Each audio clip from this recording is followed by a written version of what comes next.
I'm starting to think that former President Donald Trump may have believed the controversy surrounding Jeffrey Epstein would simply fade away, that efforts to minimize the story would be successful. But he underestimated the consequences of surrounding himself with unqualified or unprepared people in his administration. That reality has given Democratic lawmakers, especially those on the House Oversight Committee, opportunities to continue making gains. Recently, not only have new details emerged about Donald Trump, but also about individuals connected to both him and Epstein. These associates play a major role in shaping the narrative, and one of Epstein's former lawyers has now made a statement that has sparked a flurry of online posts from the former president about related files. We're going to break all of that down in this video. But before we get into Trump's recent posts and the statements from the Epstein lawyer that are reshaping this story, I'd like to start with a very important perspective on Epstein from Congresswoman Jasmine Crockett. So here's the thing, obviously this is concerning to have a potential pedophile as a president. That is concerning, right? But this is even bigger than him. I want people to understand the information that we were given about foreign governments and their participation, the information we were given about our own federal government and how high of a level we're talking about as far as them being in cahoots. We know that JP Morgan Chase ended up paying out a large settlement because they basically kind of looked the other way as there were these ridiculous wire transfers that were going by. We know that there were fake corporations that were set up. We know that, or at least we've been told that there were fake immigration documents that were put together so that women from other countries could end up over here. We know that there were allegedly fake marriages. This goes and it reeks through every single level of government. And it's one of those reasons that these survivors have been quiet for so long, right? Because literally they would walk in and they would see these pictures of Epstein with all of these powerful people from all over the world. And then he would threaten them and say, if you say anything, just know I know everybody, right? And so I think if we are going to prevent Epstein 2.0, or if Epstein 2.0 is taking place right now, I think it's important that we nip this in the bud right now and we learn what we did not know and we put some safeguards in place to prevent this type of thing from happening. The focus of this story can't rest solely on Donald Trump. While it's clear he's trying to protect his own reputation, the bigger concern seems to be about Epstein's associates. Individuals who were close to both men and may now be speaking out through legal action involving the Epstein estate, not the FBI, the DOJ, or the White House. Documents such as a birthday book and even a letter reportedly sent by Donald Trump to Epstein for his 50th birthday were obtained.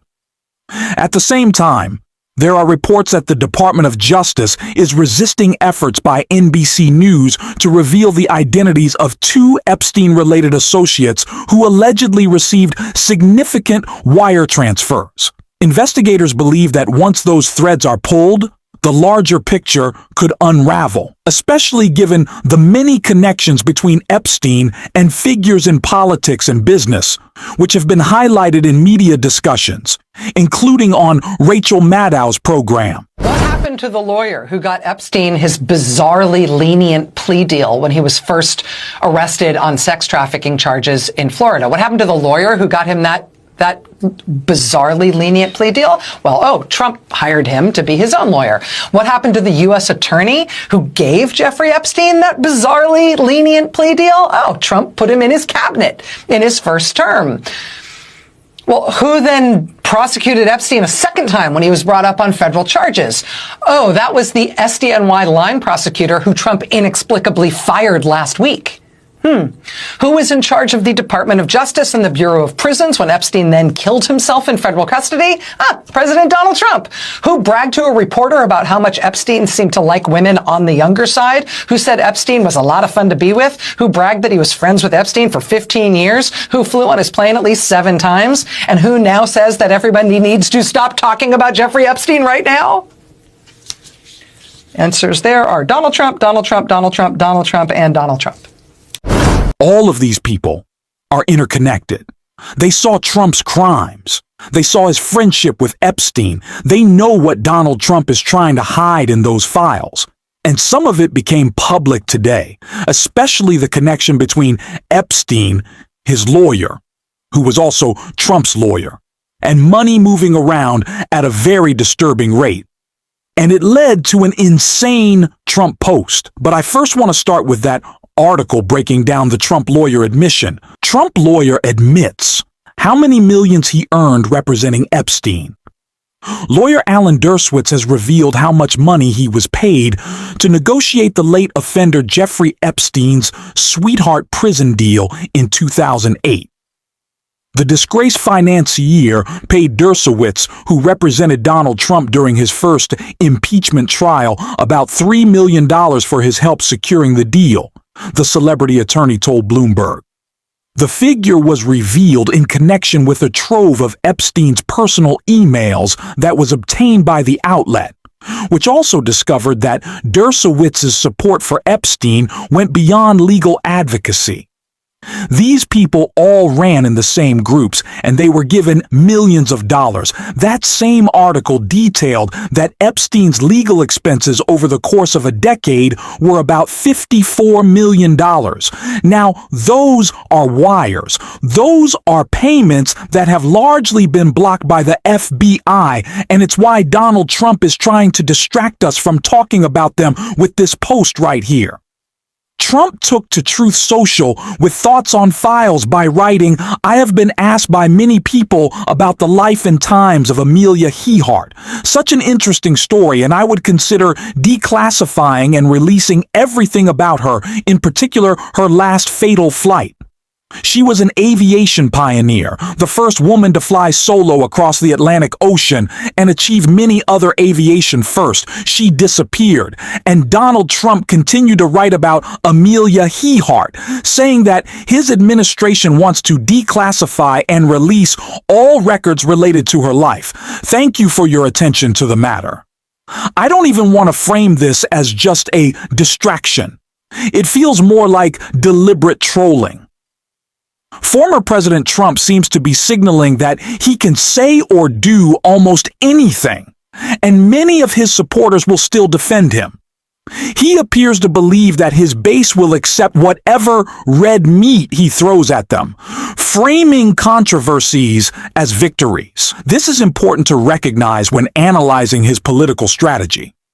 Rather than treating his supporters as informed participants, Trump often presents narratives that paint himself as the victim of a so-called deep state, while at the same time using these stories to fundraise and maintain loyalty. He claims political persecution at the hands of President Biden, the Department of Justice, and Attorney General Merrick Garland. Yet for years there have been no successful prosecutions on the many allegations that have surfaced about him. At the same time, there are questions about how figures connected to Epstein, government officials, and political allies have been treated differently, and why some investigations seem to stall. This is where cases like the recent James Comey indictment come into play, raising questions not about a hidden deep state, but about obvious public actions and political maneuvering. Commentators like Jessica Tarloff have broken this down clearly, showing how these events fit into a larger pattern of messaging and strategy. He never interviewed him. To what Andy McCarthy was saying this morning, and he has a piece up in the National Review. The indictment against Comey should be dismissed. He said to Maria Bartiromo, "This indictment is not about the Russia investigation," which is what you want to make it seem like. But it's not at all. It's completely detached from that investigation, and it seems to be premised on something that's not true. I don't think there's a case. I love Ted, about Ted Cruz, but McCabe never said that Comey authorized it. This is about leaking to the press. Don't think that the case gets to trial. If you want it to get dismissed, maybe for selective prosecution, look no further than the president's social media posts or what he's saying to those gaggles. And also, it makes no sense to me why Donald Trump doesn't like Jim Comey, because Comey delivered him the election. If he had not come out 11 days before talking about whatever's on Anthony Weiner's laptop and then saying, "Oh, actually, there's no problem," you would have had 2 terms of Hillary Clinton. didn't, and you would have liked it because it would have been amazing. I did notice. Also, Lindsay Halligan is the only lawyer that will do this. Don't you think it's weird that the entire Eastern District doesn't want their hands anywhere near us because it's such a bummer of a case? Because these are Democrat prosecutors. Every from single Virginia. one. They are. Okay. She's an insurance lawyer with no experience. She had to even go in front of the grand jury herself because she couldn't get a sidekick to even stand up there with her. What we're watching unfold in this administration is part of a much larger multi-step strategy. One of the key takeaways from the James Comey indictment, beyond his own powerful response, which we covered last night, is the reaction it sparked. Influential voices online and even some political figures like J.D. Vance, Kash Patel, and Pam Bondi all pushed the same message, that anyone inside the Department of Justice who didn't agree with indicting Comey should be fired. This is how they operate, by making extreme politically motivated moves and then using them as loyalty tests. If you challenge them, that pushback becomes their excuse to remove you. It's not about serving the country or following the law, it's about serving a political cause. That's exactly what was outlined in Project 2025, and it shows how dangerous these tactics really are. That's why voices like James Comey's matter, people willing to stand up, call out corruption, and refuse to bend. Because history shows us something important. When Donald Trump is challenged, he loses. He lost that fight with late-night television hosts, with corporate media battles, and he will lose again if he's confronted with truth and accountability. The reality is this: corporate and political interest only hold power if we let them. By voting for leaders who serve the people instead of special interests, we take that power back. That's why continuing to fight back, to demand transparency, and yes, to keep talking about the Epstein files is so important. And if you want to support this work, the best way is right here.